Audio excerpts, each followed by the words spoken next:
Welcome to the Big 12 Insiders, your Big 12 sports show. Here's your host, Brien Hanley. Hey, everybody, what's going on? This is your man, Big B, Brien Hanley. Welcome back to Big 12 Insiders. Man, a lot of good basketball all over the country yesterday, but especially in the Big 12. We're going to break all that down for you today and what's coming up on tap this weekend. Big 12 tournament in full effect. Loved it. Look, I know what you're saying. Big B, come on, man. Why do you have that Louisville shirt on? Look, people, you love who you love. It's been a long 4 years of Louisville basketball being in purgatory. We've just been god-awful. And now that we are not, I'm sorry. You love who you love. I'm going to support my squad. I get it. This is a Big 12 channel, 100%. I love this conference, but I love the University of Louisville as well. I just can't do it. And now that I can actually wear this loud and proud, I'm going to wear it loud and proud. So you just have to bear with me today, people. It is what it is. But great basketball within the Big 12, man. Let's break all that down for you. First things first, yesterday, Houston kind of does what it does over Colorado, 77-68. I told people, don't be surprised if Houston doesn't blow them out. You know, people might think that Houston should win by 10, 20. I mean, that's just not what Houston does. They just win basketball games. That's all they do. They just go out and they win. And they did that yesterday. Colorado put up a little bit of a fight, got back into the game. It looked like it could get away from them early. They got back into it, but they never really threatened. Houston is just that good.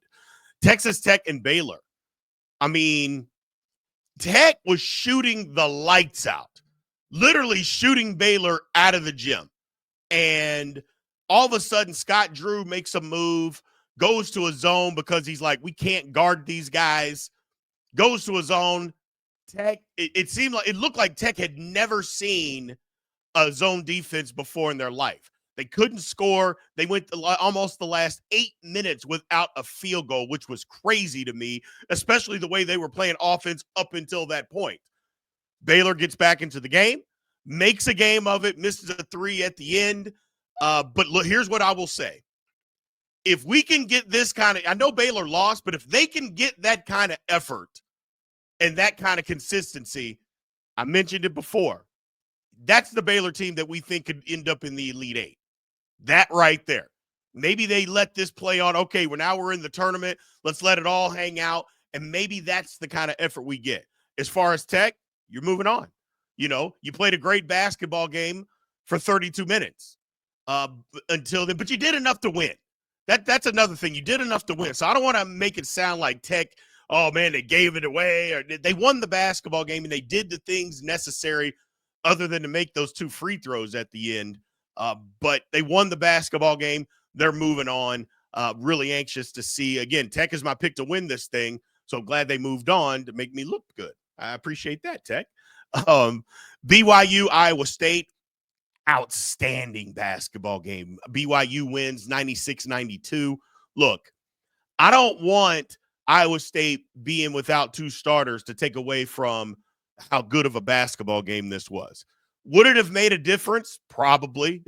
Even the most staunch BYU fans have to admit, you're out 2 starters and your leader, that's an issue. But Iowa State did more than make up for it. Curtis Jones was going crazy, but it was a great basketball game. But give BYU credit. They made the plays at the end of the basketball game to win, man. Richie Saunders, that three-pointer, basically sealed the game. What was it, like 44 seconds to go in the game? Makes a three, kind of puts it away there. BYU moving on, playing really good basketball at the right time. Again, I don't want to underestimate how good of a basketball game this was. It was a great basketball game. Again, 2 teams that I think could really do damage in March Madness. Then Arizona handles KU 88-77. I didn't like the way Arizona had played down the stretch. They had lost 5 of 8, including losing to KU a week ago in Lawrence. It's a different Arizona team. Arizona came out like, okay, we're ready to play. And a lot of Kansas fans are are belly aching and say, well, we had to play the day before, we were tired. Well, that's your own fault that you had to play the day before and went to overtime and you got tired. First of all, I didn't see that. I didn't see KU get tired. I saw Arizona be better when they needed to be better. I saw that, but that's okay. I think Arizona's better than KU. I mean, just it is what it is. But good for Arizona. Arizona played a good basketball game. They win the game. They showed some toughness when they needed to show toughness, something that you couldn't say the last few games of the year. So I like this Arizona team. But moving on to today, man, look, I'm going to say this. Look, in the top 4 teams in the Big 12, how it played out, you could probably throw Iowa State in that mix if you want to, but this is where we are. These are the top 4 teams of the Big 12 playing for the right to win the automatic bid. Now, I know there's a lot of people that are going to say, hey, Houston is the Big 12 winner. I agree with you. I 100% agree with you. But the Big 12 tournament, it has its meaning. It does carry the automatic bid. I love it. I love the fact that these teams are going to battle out for it. There's some that think, well, we don't want to get too beat up for the tournament.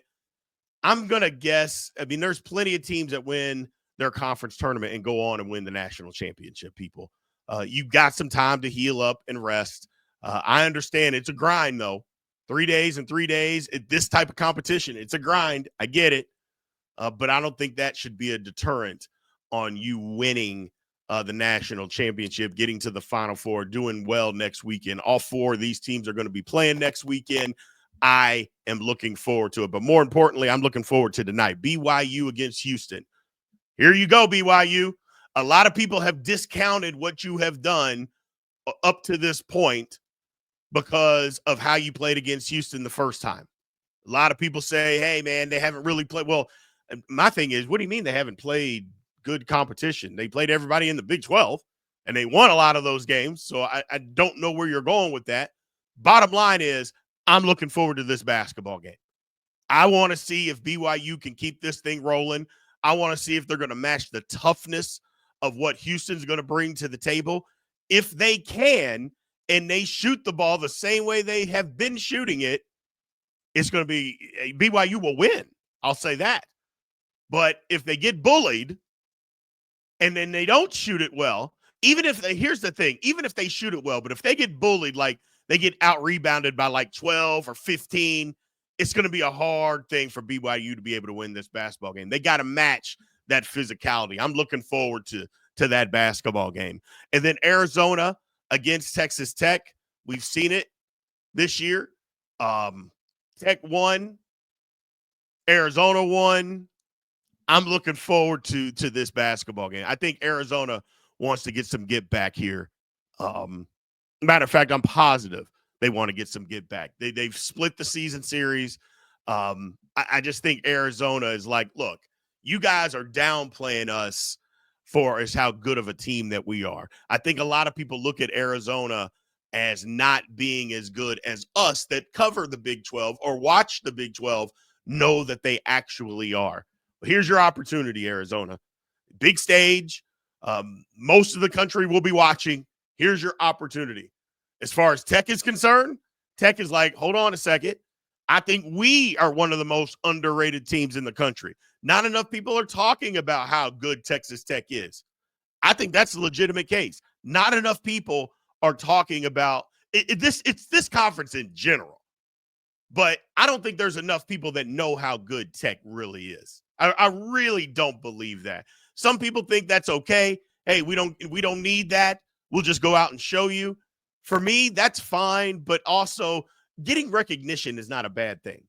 Being recognized for being good is not a bad thing. And for everybody in this conference, but especially teams that are good and they don't talk about them enough, I think that's a miscarriage of justice. I think that's what's going on here. So my picks for today, I'm going BYU and Tech. I know Houston fans, you're going to be mad. I'm taking BYU, and I'm taking Tech. You know, I'm taking Tech because I picked Tech to win the whole damn thing. So I'm not going to turn my back on them now. Not going to do that. But I think BYU outshoots Houston, and I think Tech does the same to Arizona. Going to be great basketball this weekend, man. I cannot wait. I appreciate it. Again, thank you guys for bearing with me for wearing my Louisville stuff. Look, like I mentioned at the top of this, Louisville has been bad for so long, man. Give your man Big B a little bit of grace. Allow him to do that. Allow me this time to have a little bit of grace and wear my Louisville stuff. It's been 4 hard years, people. 4, basically 5, because we didn't have COVID, and Louisville was really, really good that year. Ever since then, we've been in the toilet.